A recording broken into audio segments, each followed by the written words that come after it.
first met Sparrow. That's what I called him, though he never told me his name. He wasn't like the imaginary friends my classmates whispered about. No talking animals or cartoonish heroes. Sparrow was different. He was a shadow at the edge of my vision, a silhouette that flickered in the corner of my room when the lights were low. He had no face, just a vague shape, tall and thin, with arms that seemed to stretch too long when he moved.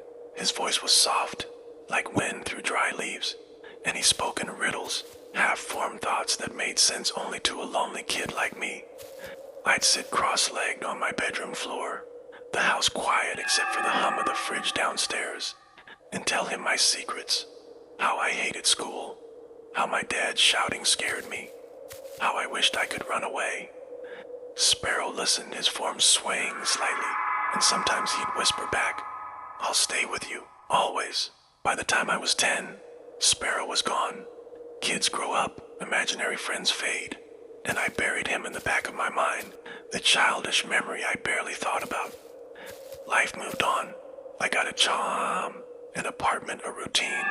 I'm 32 now, living in a small city where the streets hum with traffic and the nights are never truly dark. My childhood felt like someone else's story, locked away with the toys I'd outgrown in the house I'd left behind.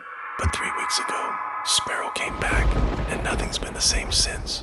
It started with a feeling, like being watched. I'd be cooking dinner, the sizzle of onions filling the kitchen, and the air would shift, heavy, like someone had stepped into the room. I'd turn, expecting nothing, but the shadows in the corners seemed darker, sharper. I told myself it was stress. Work was brutal, my sleep was shot. But then I heard it, a whisper, faint, like leaves skittering across pavement. "I'm here." My heart stopped. I stood frozen, knife in hand, staring at the empty kitchen.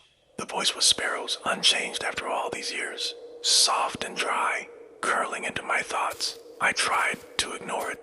I turned up the TV, kept the lights on, stayed late at the office. But Sparrow was persistent.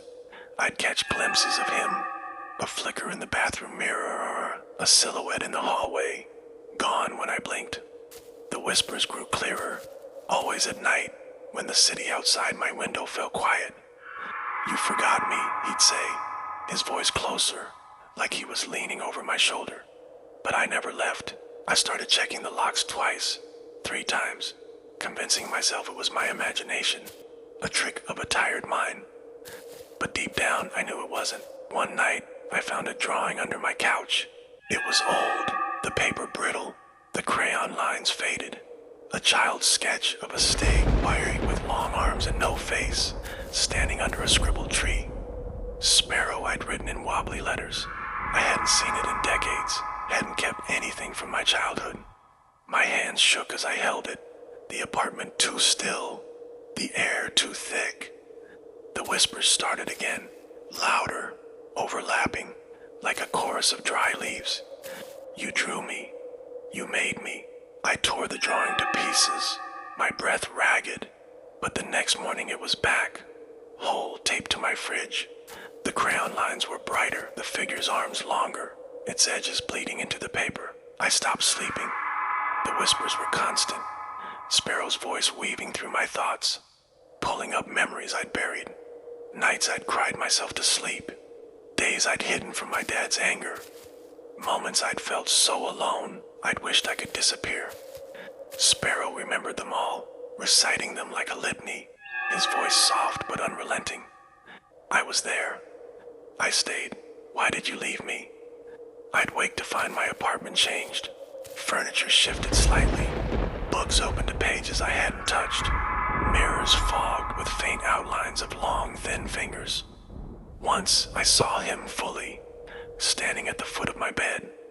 He was taller than I remembered, his form sharper, his edges fraying like smoke.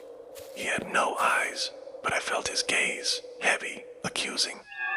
I screamed, scrambling for the light, but when I turned it on, he was gone, leaving only the echo of his voice.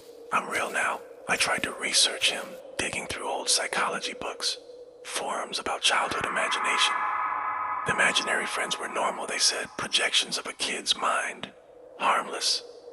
But Sparrow wasn't a projection. He was something else, something I'd called into being, something that had waited. I found a box of my childhood things in storage. Report cards, broken toys, a journal I'd kept at 9. In it, I'd written about Sparrow. Pages and pages of his whispers, his promises. He says he'll never leave. He says he's mine forever. The last entry was different. The handwriting shaky, the ink smudged. I told Sparrow to go away. He got mad. He said I can't make him leave. I didn't remember writing it, but the words felt like a weight, a contract I'd signed without knowing. Sparrow started leaving gifts. A dead sparrow on my windowsill, its wings folded neatly, its eyes gone. A handful of dry leaves scattered on my pillow, arranged in a circle with 3 lines through it, like a fractured eye. A photograph from my childhood, one I'd never seen, showing me in my old backyard, smiling with a shadow behind me, tall and thin, its arms too long. Each gift came with whispers, louder, more insistent. You made me. You owe me. I tried to throw them away, but they'd reappear, on my desk, in my coat pocket, under my bed.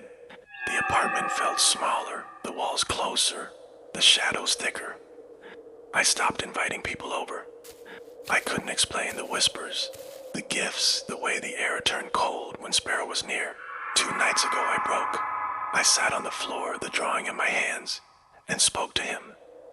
"What do you want?" I asked, my voice trembling. The whispers stopped, the silence deafening. Then he answered, his voice clear, no longer soft, no longer leaves. "You." The lights flickered, the room darkening, and I saw him, everywhere, in the mirrors, the windows, the polished kettle. His form multiplied, his arms stretching, his edges sharpening. He wasn't a shadow anymore. He was solid, his shape twisting, his presence heavy, like gravity pulling me down. I ran to the door, but it wouldn't open. The windows wouldn't break. The apartment was his, and I was trapped. I don't leave anymore. The city outside my window looks wrong, too bright, too still, like a painting of a place I used to know. Sparrow is always here, his form clearer every day, his voice louder, his touch colder. He sits with me now, his long arms draped over the couch, his faceless gaze heavy.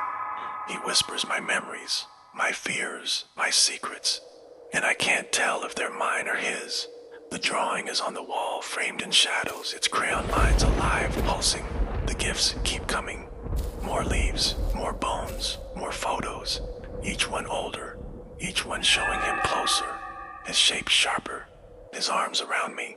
I tried to burn the journal, the drawing, anything that tied me to him, but they won't burn. The flames die, the paper stays whole, and Sparrow laughs, his voice a chorus of dry, endless leaves. I see him in my reflection now, standing behind me, his form blending with mine, his edges fraying into my skin. I'm not sure where I end and he begins. He says I made him, that I called him when I was 7, when I was lonely, when I needed him. He says he stayed even when I forgot, even when I grew up.